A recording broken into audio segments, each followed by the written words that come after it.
Welcome to the Fear and Greed Daily Interview. I'm Sean Aylmer.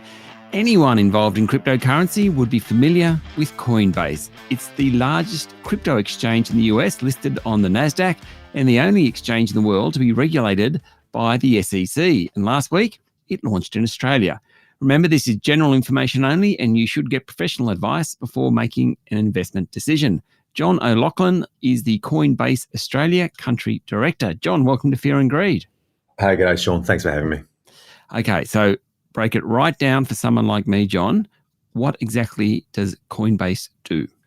Okay, in the most simplistic terms, we're a digital exchange for digital assets, listing over 200 assets, 103 million verified users across 100 plus countries.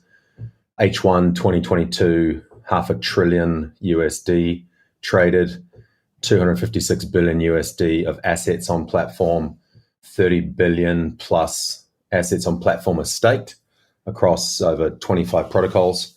And clearly we have been exposed to Australia for a long time through our legacy kind of cross-border app.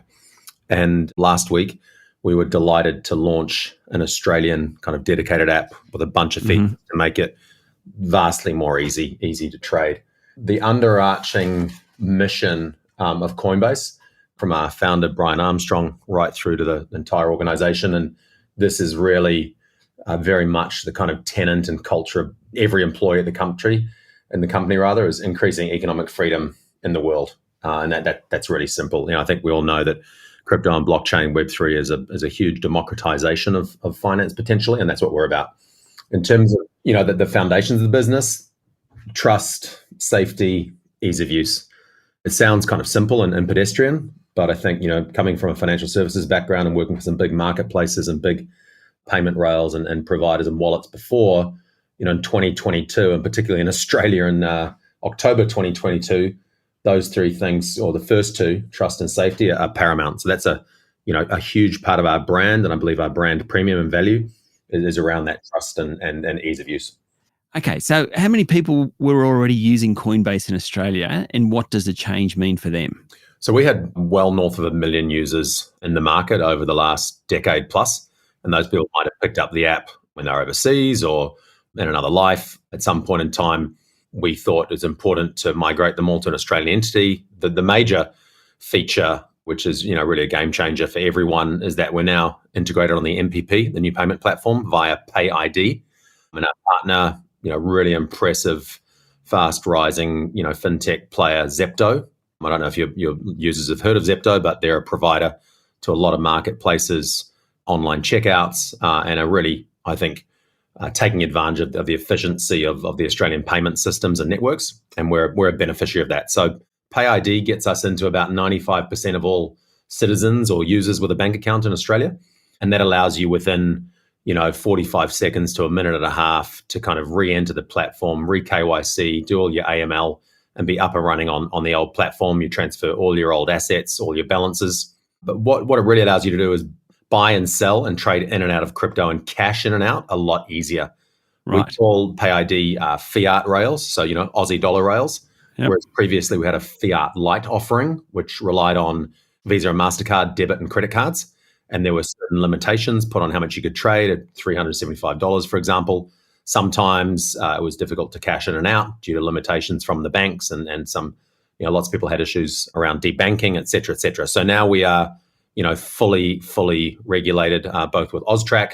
We've had an ASIC entity in the market since late last year, and we're just delighted to be in business. Okay. Now, you said about 200 digital assets. Is that right, on the exchange? Correct. Yeah. Look, we clearly know there are a lot more assets and tokens out there. Yeah.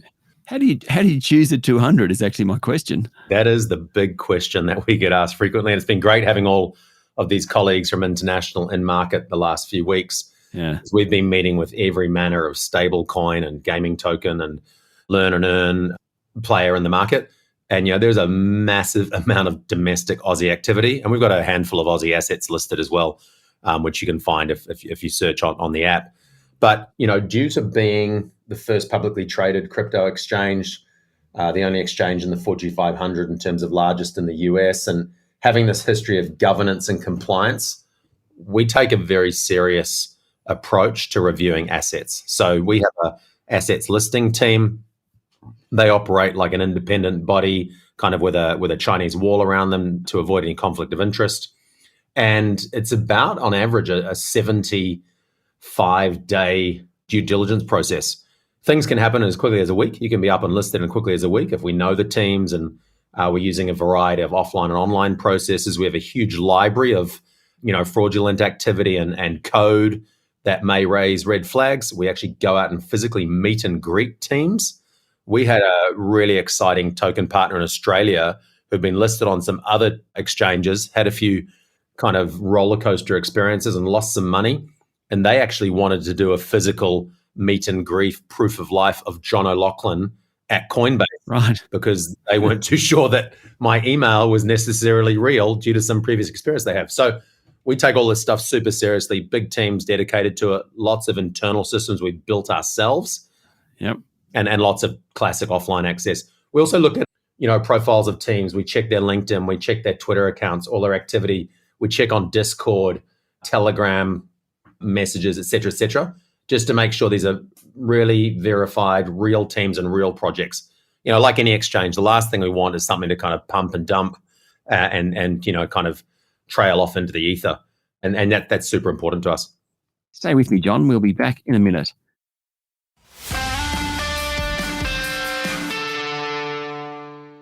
I'm speaking to Coinbase Australia Country Director, John O'Loughlin. Okay, the sector itself is probably lightly regulated, is a good way of putting it. Is the prospect of regulation a good or a bad thing? We are leaning in on regulation, and we believe there's a massive opportunity in Australia for really sound, best-in-class, kind of global leading regulation on this space. And you are right. Historically, to date, it has been light. And I think typically the Commonwealth regulators do take a somewhat hands-off approach to the market because they have these really strong principle-based kind of pillars in place. And whether you're talking to the RBA or Treasury or APRA or ASIC or AUSTRAC, they are very well coordinated behind the scenes in what they're doing. And we've been fortunate to be talking to them for a long time and talking frequently and getting real kind of outreach from them as they look to kind of learn and understand what's best in class globally. We have a pretty senior and serious policy team, and we're flying people in and out of the market who are looking at stuff in the EU, Singapore, the Middle East, the Caribbean's becoming, an active player in this space. And, it's really pleasantly surprising when I'm on these webinars or these in-meeting, kind of think tanks or workshops. There are lots of digital native people in there really asking us meaningful questions, looking for specific data points. So I think it's not a matter of if, but when. Certainly there's been a change of government. Like anyone, I took a while to get my feet under the desk at Coinbase. The people down in Canberra are obviously doing that. But in concert, kind of in parallel, we're seeing really nice progress from the regulators. So we're looking forward to that outlook and participating and being part of that. I think there's going to be some really interesting trials and experiments happening, around stable coins, central bank, digital currency, et cetera, et cetera. So yeah, watch this space, but it doesn't concern us, and we like regulation that provides a level playing field. I mean, the thing about regulation, regulation can contribute to confidence, investor confidence. And if that's the case, suddenly it opens up whole new opportunities. So I know Coinbase has been doing some work with RMIT here in Australia, focusing on technology that underpins crypto and the opportunities there. It's kind of not just about trading, someone buying and selling Bitcoin. It's kind of about the technology underneath it and the opportunity for Australia as an economy in the next 5, 10, 15 years, isn't it? Sean, 100%. I really urge people to do a search for the RMIT Coinbase Institute white paper out a couple of weeks ago. And to the teams at RMIT, I mean, just a massive hats off. I don't think people domestically appreciate this tertiary institute is churning out the second largest number of kind of blockchain graduates globally after Harvard.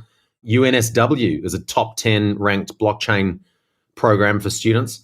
And the professors at RMIT really put this into context. And it sounds like you've read it, which I'm very grateful for and humbled by to be on someone's podcast who's actually read it, because we are overblown with white papers in crypto and blockchain. Let's just be honest. There's a hell of a lot of them out there as everyone tries to build a business case around a token.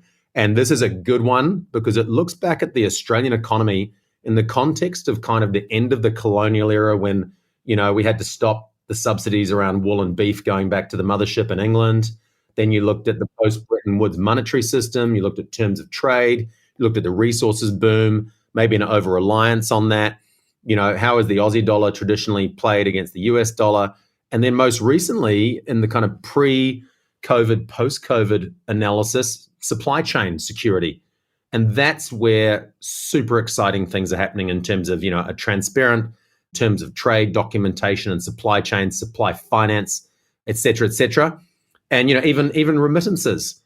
Australia in 2022 is very different to Australia even in 2002 in terms of demographics. Lots of young first generation recent migrants looking to move money all over the world, really upset at the fees they get charged by the big banks, getting absolutely slaughtered there. I'm one of those people. I've got family in Europe and relatives overseas.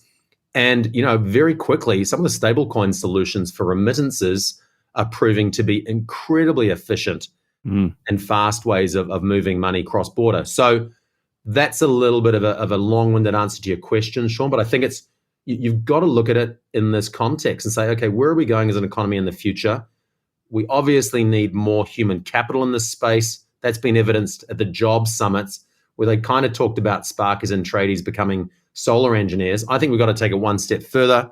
I saw Mike Cannon-Brookes taking his bus out on the road trying to recruit people all over Australia. I don't know if you saw that. But, we're a global organization. We are looking for talent and finding talent everywhere. And, Australia's a long way away from a lot of places. So if you can be a little bit more digital native, remote organization, you can benefit from that. John, thank you for talking to Fear and Greed. Thanks a lot, Sean. Congrats on the podcast. That was Coinbase Australia Country Director, John O'Loughlin. This is a Fear and Greed Daily interview. Remember, this information is general in nature and you should seek professional advice before making any investment decisions. Join us every morning for the full episode of Fear and Greed, Australia's most popular business podcast. I'm Sean Aylmer. Enjoy your day.